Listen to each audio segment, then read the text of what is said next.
সুরভি দেবী চলে গেলে অয়ন ব্রেকফাস্ট বানাতে শুরু করল। এরপর ব্রেকফাস্ট রেডি হলে শ্রীমন্তী খাওয়া সেরে সোজা বেরিয়ে গেল সানরাইজ টাওয়ারের উদ্দেশ্যে। সেখানে আবির দেব বর্মনের সঙ্গে মিটিংটা কমপ্লিট করে অবশেষে অফিসিয়ালি ও প্রজেক্টটা শুরু করে দিল। দুদিন পর সুবীরবাবু সানরাইজ টাওয়ারের প্রজেক্টটা পাওয়ার খুশিতে একটা ফর্মাল পার্টি অর্গানাইজ করলেন। গোটা শহরের সামনে অ্যানাউন্স করা হলো যে এই প্রজেক্টটা এখন থেকে মল্লিক ইন্ডাস্ট্রিজের পক্ষ থেকে শ্রীমন্তী মল্লিক লিড করবে। এই অ্যানাউন্সমেন্টের পর শ্রীমন্তী রাতারাতি সকলের আলোচনার বিষয়বস্তু হয়ে উঠেছিল। ছোট বড় সব ব্যবসাদারদের মুখে কেবল ওর নাম ঘুরছিল। সবাই জেনে গেল যে মল্লিক ইন্ডাস্ট্রিজের ফিউচার সিইও শুধু বুদ্ধিমতীই নয়, দারুণ সুন্দরীও। শহরের বড় বড় বিজনেসম্যানের ছেলেরা শ্রীমন্তীর ওপর ইন্টারেস্টেড হলেও এটা জানাজানি হয়ে গেল যে ৩ বছর আগেই শ্রীমন্তী মল্লিকের বিয়ে হয়ে গিয়েছিল। এটা শুনেই কেউ অয়নকে গোল্ড ডিগার বলছিল, তো কেউ এত সুন্দরী বউ পাওয়ার জন্য ওর ভাগ্যকে হিংসা করছিল। পরের দিন শ্রীমন্তী অয়নের রুমে গিয়ে দেখল অয়ন নিজের চেয়ারে বসে হাতে চায়ের কাপ নিয়ে নিউজ পেপার পড়ছিল। সে শ্রীমন্তীকে দেখে মিষ্টি হেসে বলল, গুড মর্নিং, চা খাবে? আমি এখনই নিয়ে আসছি। অয়নের কথা শুনে শ্রীমন্তী মাথা নেড়ে বলল, না না, আমার কিছু লাগবে না। তখন অয়ন নিউজ পেপারে কিছু একটা দেখে হাসতে হাসতে বলল, দেখো শ্রীমন্তী, লোকজন আমাকে কেমন গোল্ড ডিগার বানিয়ে দিয়েছে।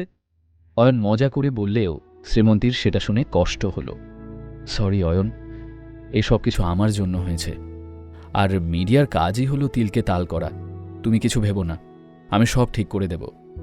কথাগুলো বলতে বলতে শ্রীমন্তীর চোখে জল এসে গেল। তা দেখে অয়নের খারাপ লাগলেও মনে মনে একটু আনন্দও হল। কিন্তু সে শ্রীমন্তীকে চিন্তায় রাখতে চাইল না বলে ওকে বলল, শ্রীমন্তী, তুমি শুধু শুধু এসব নিয়ে ভাবছ, আমি কিচ্ছু মনে করিনি। আর এখন তোমার কাঁধে অনেক বড় দায়িত্ব, সেটাতে ফোকাস করো তুমি। তারপরেই শ্রীমন্তীর মনে পড়ল যে আসলে ও এখানে কেন এসেছিল। অয়ন, ও কিন্তু আসছে আজই। কে কে আসছে শ্রীমন্তী? এখনই আমাদের এয়ারপোর্ট যেতে হবে অয়ন, শ্রেয়া আসছে। শ্রীমন্তীর কথা শুনতেই অয়নের মুখ শুকিয়ে গেল। একটু বিরক্ত মুখে ও শ্রীমন্তীকে জিজ্ঞেস করল, শ্রেয়া মানে ওই অদ্ভুত মেয়েটা? ও হঠাৎ কেন আসছে? শুনে শ্রীমন্তী বলল, আরে অদ্ভুত কোথায়, ও তো আমার বেস্ট ফ্রেন্ড। পুরো ৩ বছর পর দেশে ফিরছে।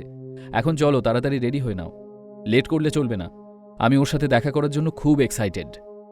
না চাইতেও শ্রীমন্তীর দিকে চেয়ে একরকম জোর করেই হাসল অয়ন। তারপর মনে মনে বলল, বুঝেছি, এই কটা দিন আমার ভয়ঙ্কর দুঃস্বপ্নের মধ্যে কাটবে। শ্রেয়া ছিল শ্রীমন্তীর ছোটবেলার বন্ধু, কিন্তু মেয়েটা সত্যিই অদ্ভুত ছিল, আর অয়নকে ও অসম্ভব অপছন্দ করত।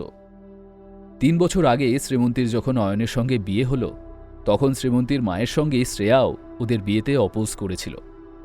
তাই এক প্রকার নিমরাজি হয়েই এয়ারপোর্ট যাওয়ার জন্য তৈরি হতে হতে অয়নের চোখের সামনে ৩ বছর আগে ওদের ফুলশয্যার দৃশ্যটা ভেসে উঠল। সমরবাবু নিজে দাঁড়িয়ে থেকে ওদের ফুলশয্যার ঘরটা রেডি করেছিলেন। ফুল এবং সুগন্ধি মোমবাতিতে সেজে উঠেছিল শ্রীমন্তীর ঘরটা। অয়নের অবশ্য কোনো বিশেষ স্বপ্ন ছিল না ওদের ফুলশয্যা নিয়ে। ও শুধু শ্রীমন্তীর সাথে একটু কথা বলতে চেয়েছিল। কিন্তু সবাই শুয়ে পড়ার পর শ্রেয়া ওদের রুমে ঢুকে এমনভাবে ফুলশয্যার ডেকোরেশন কাঁচি দিয়ে কেটে নষ্ট করেছিল, দেখে মনে হচ্ছিল কাজটা কোনো নৃশংস কসাই করেছে। শুধু সেখানেই থেমে থাকেনি ওর অত্যাচার। তারপর থেকে অয়নকে অনেক ট্রমা দিয়েছে ওই মেয়েটা। অয়ন একটু স্বস্তি পেল যখন ওদের বিয়ের ১ মাসের মাথায় শ্রেয়া লন্ডনে পড়তে চলে গেল। বেশ ছিলাম এতদিন, কি সুন্দর নিজের কাজ করে বাড়ি ফিরে শ্রীমন্তীর সাথে গল্প জুড়ে দিতাম। তবে যখন চলেই এসেছে, তখন আমাকেও প্রতি পদক্ষেপে সাবধান থাকতে হবে। কিছুক্ষণের মধ্যেই ওরা এয়ারপোর্টে পৌঁছে গেল। প্রায় আধ ঘন্টা গেটের কাছে অপেক্ষা করার পর ওরা একজন তামাটে বর্ণের দীর্ঘাঙ্গী মেয়েকে স্যুটকেস টেনে নিয়ে ভেতর থেকে বেরিয়ে আসতে দেখল। এই মেয়েটি শ্রেয়া গুপ্ত। যেহেতু শ্রেয়া শ্রীমন্তীর বেস্ট ফ্রেন্ড ছিল, তাই ওদের দুজনের মধ্যে অনেক ব্যাপারেই মিল ছিল। শ্রেয়াও দারুণ সুন্দরী ছিল, আর মেয়েটার একটা আলাদাই পার্সোনালিটি ছিল। শ্রেয়া ট্রলি ছেড়ে ছুটতে এলো শ্রীমন্তীর কাছে। শ্রীমন্তীও বহুদিন পর নিজের বন্ধুকে দেখে জড়িয়ে ধরল। ও ডার্লিং, তুই জানিস আমি তোকে কতটা মিস করেছি? আমিও তোকে খুব মিস করেছি বেবি। শ্রীমন্তীর কথায় শ্রেয়ার ঠোঁটে একটা দুষ্টু হাসি খেলে গেল।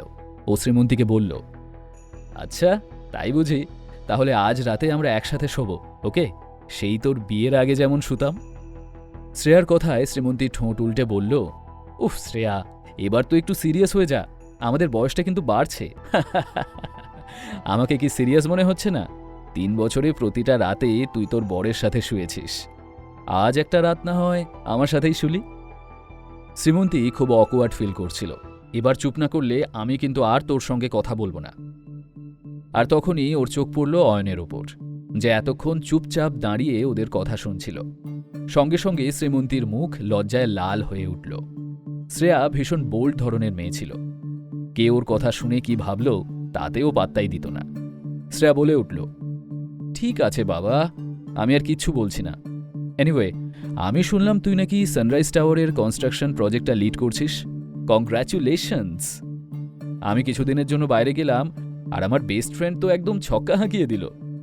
এটা শুনে শ্রীমন্তী মৃদু হেসে শ্রেয়াকে বলল, আরে সবকিছু এত সহজ ছিল না, ভাগ্যিস অয়ন আমাকে হেল্প করল, না হলে এত কিছু পসিবলই ছিল না।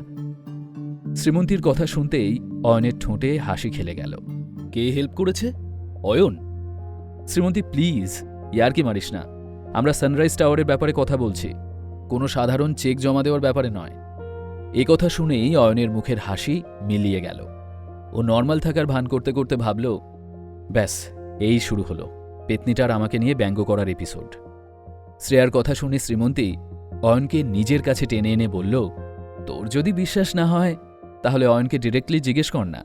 শ্রেয়া তাচ্ছিল্য করে বলল, ও, অয়নকে তো আমি চিনতেই পারিনি, ভাগ্যিস বললি তুই, নয়তো আমি ভেবেছিলাম তোর ড্রাইভার হবে। শ্রেয়ার ব্যঙ্গ শুনে অয়ন চুপ করে থাকল। ও ভালোই জানত শ্রেয়া ওকে বেশ চিনতে পেরেছে। সে ওকে ছোট করার জন্য চিনেও না চেনার ভান করে উল্টো পাল্টা কথা শোনাচ্ছে। শ্রীমন্তী জানত শ্রেয়া আর অয়নের একটুও বনে না, তাই ও প্রসঙ্গ পাল্টে বলল, শ্রেয়া, তোর খিদে পেয়েছে তো? চল আগে ভালো একটা রেস্টুরেন্টে গিয়ে কিছু খেয়ে নি।